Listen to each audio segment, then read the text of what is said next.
He was the one responsible for that decision, and he didn't support the plea deal. Well, last week, a judge said Austin acted too late, and the deal was, in fact, still intact. Prosecutors wanted a pause. They did get it. We are now expecting the next hearing on this to either happen in December or January. 4 people are now safe after they were stuck at sea, and you know who they have to thank? People on a Disney cruise ship. The Treasure responded to a distress call in the water on Sunday. The cruise ship was coming back to Port Canaveral from the Netherlands, but they diverted about an hour away to reach this boat where the 4 people were stuck. They got all 4 people on board and then back to land.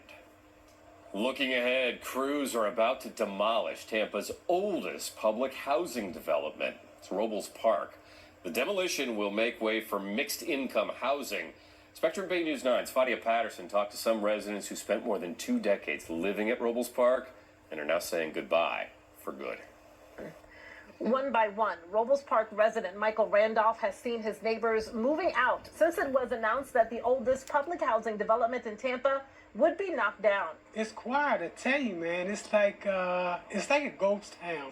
Michael first moved into Robles Park in 2014 after experiencing unemployment and evictions. His memories include beating lung cancer while living here, but not all of his memories are positive. There's a bullet here? He says this hole from a stray bullet reminds him of some difficult times here as well.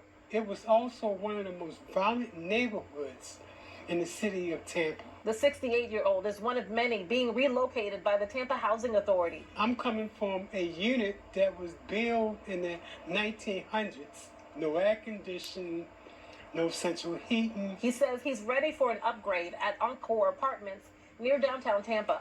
It has so many different amenities that you can really appreciate. His neighbor, 70-year-old Lorraine Wright, is looking forward to moving into her first home. I like this. It's nice. Residents were given vouchers to secure housing within city limits and the county. Lorraine says finding a safe and friendly community to live in is priority. I want to be able to get along with my neighbors and vice versa. Back at Robles Park, Michael has been packing his apartment, which is also where he launched his own business called the Center for Nonprofit and Community Development Incorporated. I taught class here. I taught residents in Robles Park how to start a business.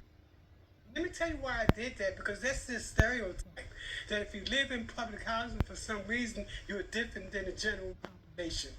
That's not true. He says the Robles Park redevelopment plan has forced many people out of their comfort zone to seek other housing options.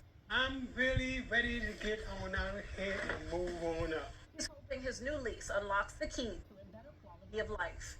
In Tampa, Fadia Patterson, Spectrum News. The Tampa Housing Authority says there are 28 families from Robles Park that are still there. They still need to figure out solutions.